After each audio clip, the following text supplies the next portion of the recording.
സെലിബ്രിറ്റികളും സിനിമകളും ഒക്കെയായിരുന്നു അന്ന് നമ്മുടെ ഫാഷൻ സങ്കല്പങ്ങളെ നിയന്ത്രിച്ചിരുന്നത്. അതായത് 25 വർഷങ്ങൾക്ക് മുമ്പ്. അന്ന് വമ്പൻ ബ്രാൻഡുകളായിരുന്നു ഫാഷനെ ആഘോഷിച്ചത്. ഈ നൂറ്റാണ്ടിന്റെ കാൽഭാഗം പിന്നിടുമ്പോൾ ഫാഷൻ രംഗം എങ്ങനെയാണ് മാറിയത്? നമ്മളിൽ ഭൂരിപക്ഷവും ഇന്ന് ഫാഷൻ ട്രെൻഡുകൾ അറിയുന്നത് സോഷ്യൽ മീഡിയ വഴിയാണ്. വൻ ബ്രാൻഡുകൾക്ക് പിന്നാലെ പോവാതെ തന്നെ വമ്പൻ കമ്പനികളുടെ ബജറ്റ്, ലോ ബജറ്റ് ഷോറൂം ശൃംഖലകൾ നമ്മുടെ സിറ്റിയിലുണ്ട്. അതുമല്ലെങ്കിൽ നിങ്ങളുടെ അഭിരുചിക്ക് അനുസരിച്ചുള്ള ഉൽപ്പന്നങ്ങൾ ഇൻസ്റ്റയോ മറ്റോ കണ്ടാൽ അവിടുന്ന് തന്നെ വാങ്ങാം. ഓൺലൈൻ ഷോപ്പിംഗ് ബ്രാൻഡുകളും നിരവധി. സിനിമാ മോഡൽ രംഗത്തെ താരങ്ങളിൽ നിന്നും ഇൻഫ്ലുവൻസർമാരിലേക്കുള്ള യാത്രയാണ് ഈ കഴിഞ്ഞ കാൽനൂറ്റാണ്ടിൽ നമ്മൾ കണ്ടത്.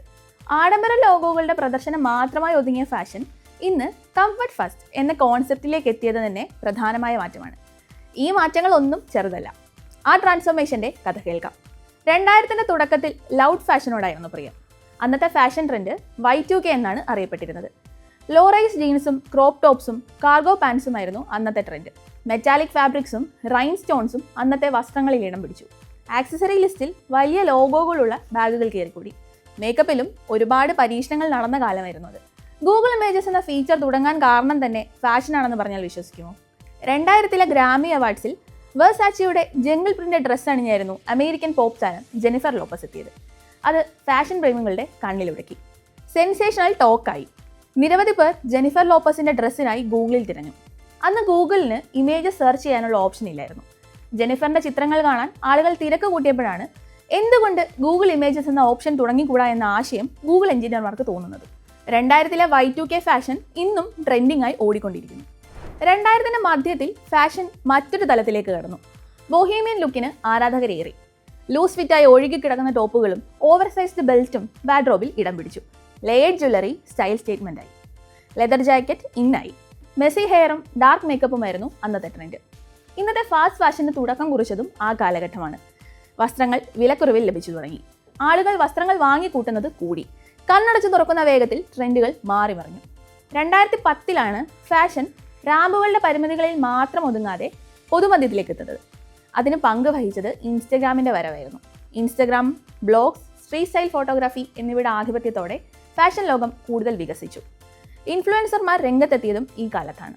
ഉപഭോക്താവ്, പ്രമോട്ടർ, ബ്രാൻഡ് എന്നിവ തമ്മിലുള്ള അതിർവരമ്പുകൾ ഇല്ലാതാക്കിക്കൊണ്ടാണ് ഇൻഫ്ലുവൻസർമാർ ട്രെൻഡ് സെറ്റേഴ്സ് ആവുന്നത്. ഡിസൈനർമാർ ഫാഷൻ വേദികളിൽ അവതരിപ്പിക്കുന്ന വസ്ത്രങ്ങളെ പോലെ തന്നെ സാധാരണക്കാരുടെ വസ്ത്രങ്ങൾക്കും പ്രാധാന്യം വർദ്ധിച്ചു.